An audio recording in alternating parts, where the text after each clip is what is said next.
কি করেছো তুমি? ওই হাওড়া স্টেশনটা ইন্টারন্যাশনাল স্টেশন আমি করে দিয়ে গিয়েছিলাম, ওটা তুমি করনি। বেলুর স্টেশন আমি করে দিয়ে গেছিলাম, দক্ষিণেশ্বর আমি করে দিয়েছিলাম, সাঁতরাগাছি আমার সময় হয়েছিল। এসব ধাপ্পা দেবে না। ধাপ্পার ফুলঝুরি কদিন চলবে?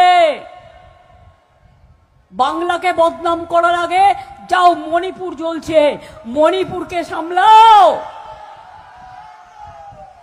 যাও, দিল্লির নয়দা জ্বলছে, বন্দুক দিয়ে নয়দাকে শাসন করবে। মেয়েরা পর্যন্ত বেরোচ্ছে, তাদের গলা টিপে মারছে।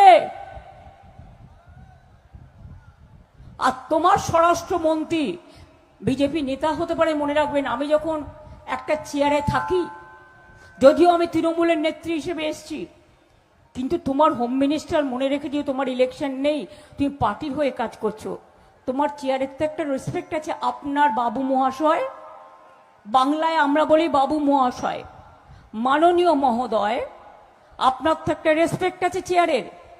আপনি মিটিংয়ে দাঁড়িয়ে দাঁড়িয়ে বলছেন ইলেকশন হয়ে গেলে সবাইকে পা নিচে করে আর মাথা ওপরে করে ঝোলাবেন আর পেটাবেন। এটা আপনার মুখে সাজে? এত কথা বাজে? এত খারাপ ভাষায় কথা বলতে পারেন? এত নির্লজ্জ কথা বলতে পারেন?